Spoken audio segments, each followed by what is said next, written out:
तुला राशि भचक्र की सप्तम राशि है। इसका विस्तार 180 अंश से 210 अंश तक है। इसका स्वामी शुक्र है।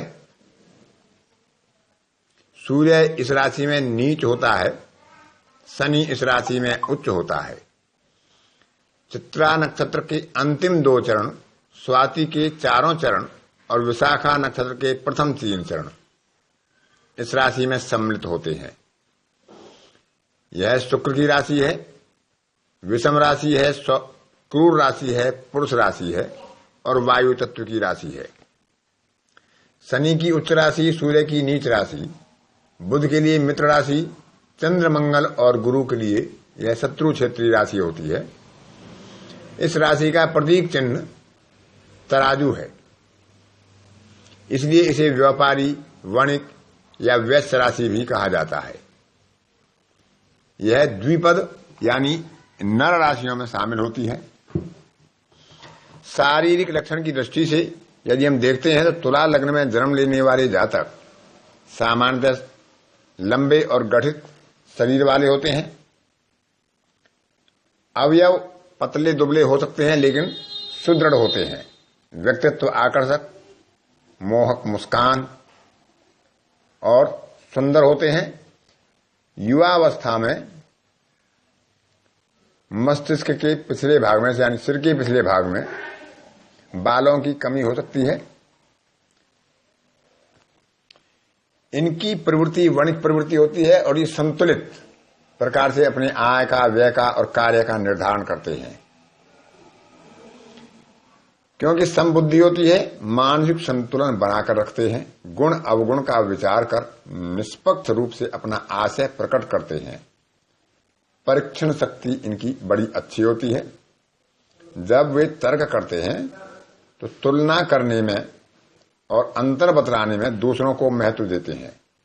आलोचक होते हैं लेकिन कटु आलोचना ना करके रचनात्मक दृष्टि से आलोचना करते हैं। इसका स्वामी शुक्र है, इसलिए जातक को सभ्य, आडंबर विहीन और सौम्य और सुखी जीवन जीने की चाह रखने वाला बनाता है। सामान्यतः यदि पाप ग्रहों का प्रभाव ना हो तो तुला लग्न का जातक गलत रास्ते पर अपना कदम नहीं बढ़ाता है। हर कीमत पर वह अपने जीवन में शांति और सुख चाहता है। अपनों के लिए, अपने मित्रों के लिए सहानुभूति से पूर्ण होता है, परंतु जब उसे क्रोध आता है तो वह शीघ्र आता है और शांत भी शीघ्र ही हो जाता है। क्योंकि यह चर राशि है तो परिवर्तन की आकांक्षा अधिक रहती है। इसमें छायांकन, चित्रकारी, कढ़ाई बुनाई, पेंटिंग, साज सज्जा के कार्य, बागवानी, जिसमें कल्पनाशीलता का प्रभाव ज्यादा हो, ऐसे कार्यों में इनकी सामान्यतः रुचि होती है। कठोर परिश्रमी होते हैं क्योंकि मेष लग्न के विपरीत में ये राशि है। मेष लग्न वाले जातक शुभ और समय अवधि में अधिकार युक्त होते हैं, लेकिन अशुभ समय में वे कहीं पाए नहीं जाते, लेकिन ये परिश्रम के कारण हर परिस्थिति को अपनाने को तैयार रहते हैं। क्योंकि वायु तत्व की राशि है तो कल्पना शक्ति बड़ी उर्वरक होती है। इनके अंदर अंतर ज्ञान होता है, बुद्धि कुशाग्र होती है, शिष्टता इनकी प्रशंसनीय होती है और इनका स्वभाव भी स्नेह प्रिय होता है। बहुत ही सावधानी के साथ किसी विषय का उपाय करने के लिए एक अच्छी सलाह देते हैं।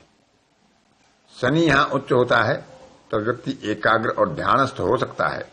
आध्यात्मिक क्षेत्र में उच्चतम स्तर तक पहुंचा सकता है शनि यदि यहां इस राशि में हो। ऐसे व्यक्ति वाद विवाद में ज्यादा विश्वास नहीं करते, तर्कपूर्ण भाषा का प्रयोग करते हैं। काल पुरुष की कुंडली में यह सप्तम भाव को दर्शाती है जो दाम्पत्य प्रेम का होता है और दाम्पत्य प्रेम के प्रति इस लग्न के जातक सामान्यतः समर्पित होते हैं। सिंह लगन और तुला लगन वाले जातकों के मध्य में यह एक महत्वपूर्ण अंतर है कि सिंह लगन वाले जातक अपने दाम्पत्य के प्रति उतने अनुरक्त नहीं होते जितना तुला लगन वाले होते हैं। तुला लगन वाले जातक बहुत ही अनुरागी, सौम्य, सरल प्रकृति के होते हैं। वे किसी की भावना को ठेस पहुंचाना नहीं चाहते, विवाद से, कलह से बचते हैं। इनके आकर्षक चित्त होता है। पुरुष राशि होने से भी कोई भी तुला लगन वाले जातकों पर प्रभाव नहीं डाल पाता। शत्रुओं को कूटनीतिक योजना अपनाकर पराजित कर सकते हैं। कूटनीति में बड़े कुशल होते हैं क्योंकि इसका स्वामी शुक्र है, वणिक प्रवृत्ति है।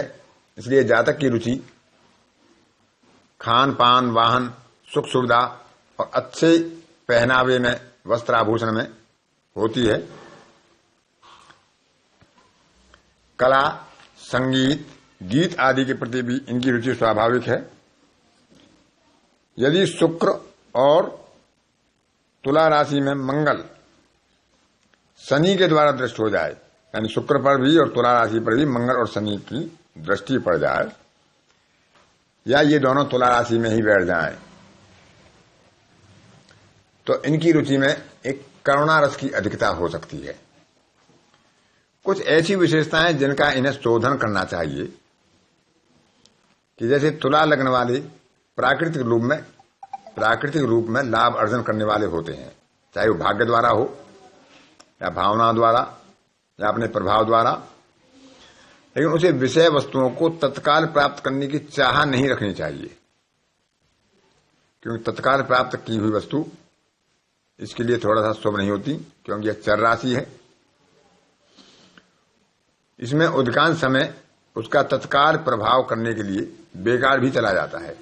जातक अपने आनंद को अपने व्यापार से जोड़ लेता है, इस बात का उसे विस्तार नहीं करना चाहिए।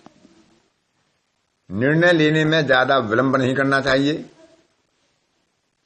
तुला लगन वाले जातक सामान्यतः विनीत और सुशील होते हैं, इसलिए अन्य व्यक्ति उन्हें धोखा देने का प्रयत्न कर सकते हैं। इसलिए ऐसे लोगों से सावधानी पूर्वक व्यवहार करना चाहिए। सदा ही भूलने और क्षमा करने को ये जातक तत्पर रहते हैं। वे क्षमा कर सकते हैं, लेकिन ज्यादा भूल जाना, तब किसी की अपराध पर पानी डाल देना इनके लिए बुद्धिमानी नहीं है। इस कारण ठगी के शिकार हो सकते हैं। प्रत्येक नए अवसर पर ये नया परिवर्तन या व्यवहार या परिधान वगैरह चाहते हैं, इसलिए इनकी प्रवृत्ति व्ययशील हो जाती है, जो इनके लिए धन संचय में बाधक हो सकती है। स्वाभाविक रूप से सौंदर्य प्रिय होते हैं, लेकिन इन्हें सौंदर्य पर ज्यादा व्यय करने की या ज्यादा जोर देने की आवश्यकता नहीं होती। स्वास्थ्य की दृष्टि से देखें तो इनके 6वें भाव में गुरु की मीन राशि आती है। संक्रामक रोगों के प्रति इनकी रोग प्रतिरोधक क्षमता सुदृढ़ होती है। फिर भी इन्हें रोग को दूर करने वाली औषधि सामान्यतः लेनी पड़ती हैं। गुर्दा, कमर, पीठ ये तुला राशि के क्षेत्र में आते हैं, इसलिए जातक को इनसे संबंधित रोग ज्यादा होते हैं। रीढ़ की हड्डी में दर्द, कमर में दर्द, गुर्दे में किसी प्रकार की कमी। स्त्रियों के मामले में देखें तो गर्भाशय इसके क्षेत्र में आता है। तो तुला राशि पर या तुला राशि के स्वामी शुक्र पर जब ऐसे प्रभाव नकारात्मक होते हैं तो ऐसे रोगों की संभावना ज्यादा होती है, जिसमें आंत्रशूल भी हो सकता है। आर्थिक स्थिति के बारे में ऐसे व्यक्ति अपने साझेदार के साथ व्यापार करने के लिए बड़े उपयुक्त होते हैं। ये अच्छे सलाहकार होते हैं, साझेदारी में बड़े सफल होते हैं। नियम कानून के अपने विचारों के पक्के होते हैं, अच्छे समालोचक होते हैं। 10वें भाव पर प्रभाव चंद्रमा का होता है, चंद्रमा उसका स्वामी होता है, तो इनके व्यवसाय में तरल पदार्थ, द्रव्य आदि भी शामिल हो सकते हैं। जातक औषधि विक्रेता, रसायन शास्त्री, पेंटिंग, इंजीनियरिंग, परिवहन, जल सेवा, नौसेना और जो पेय पदार्थ, भोज्य पदार्थ और रसीले और जलीय पदार्थों का व्यवसाय कर सकता है। क्योंकि तुला राशि शुक्र द्वारा शासित है, वायु तत्व है, इस लग्न में जन्मा जातक किसी भी लग्न से या व्यक्ति से जहां तुला राशि द्वितीय, छठे या 10वें हो, तो वह पार्श्व गायन में, कहानी लेखन में, संगीत में, शिल्पकारी में और बागवानी में या उड्डयन क्षेत्र में अच्छी सफलता प्राप्त करता है। अर्थात तुला लग्न हो या तुला राशि दूसरे, छठे या 10वें भाव में पड़ रही हो, तो तब ये प्रभाव अच्छे होते हैं। तुला लग्न वाले जातक को अच्छे सेल्समैनशिप, अच्छे स्वागत अध्यक्ष हो सकते हैं, क्योंकि इनका आकर्षण, मधुर व्यवहार, मुस्कान और मृदुभाषी होना इनको अच्छा कुशल व्यापारी, कुशल अतिथि प्रेमी और कुशल विक्रेता बनाता है।